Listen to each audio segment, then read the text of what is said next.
Elon Musk এক visionary উদ্যোক্তা। ১৯৭১ সালে দক্ষিণ আফ্রিকায় জন্মগ্রহণ করেন।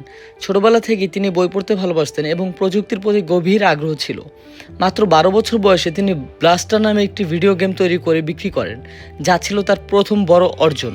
১৯৯৫ সালে তিনি যুক্তরাষ্ট্রে যান এবং জিপটো নামে একটি সফটওয়্যার কোম্পানি প্রতিষ্ঠা করেন, যা পরে $৩০৭ মিলিয়ন বিক্রি হয়। এরপর তিনি X.com চালু করেন, যা পরবর্তীতে পেপ্যাল হয়ে যায়। ২০০২ সালে ইবে এটি $১.৫ বিলিয়ন কিনে নেয়, আর মাস্ক রাতারাতি কোটিপতি হয়ে যান। কিন্তু তিনি এখানেই থেমে যাননি। ২০০২ সালে তিনি SpaceX প্রতিষ্ঠা করেন, যার লক্ষ্য ছিল মহাকাশ ভ্রমণকে সস্তা ও সহজ করা। প্রথম ৩টি রকেট উৎক্ষেপণে ব্যর্থ হলেও ২০০৮ সালে ফ্যালকন 1 সফলভাবে মহাকাশে পৌঁছায়। এছাড়া তিনি টেসলাতে বিনিয়োগ করেন এবং বৈদ্যুতিক গাড়ির বাজারে বিপ্লব ঘটান।